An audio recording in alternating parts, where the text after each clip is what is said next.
হ্যাঁ বাবা এনার কাছে পাঠিয়ে টেনশন নাই আমি আছি এনার কাছে পাঠিয়ে দেন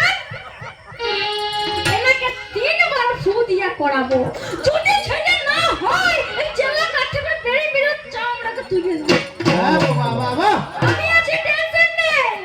তাই কি বলে গো ওই শালকে ফুলে লাজ রাতে কেন ফুটে যার সঙ্গে যার ভালোবাসা সেই তো মজা লুটে গো সেই তো মজা লুটে ওই শালকে ফুলের ভাই কদমে বলতে যার সঙ্গে যার ভাবনা সেই তো মজা লুটে সেই তো মজা লুটে ওরে শালকে ফুলে লাজ নাই রাতে কেন ফুটে যার সঙ্গে যার ভালোবাসা সেই তো মজা লুটে গো সেই তো মজা লুটে শালকে ফুলের ভাই যার সঙ্গে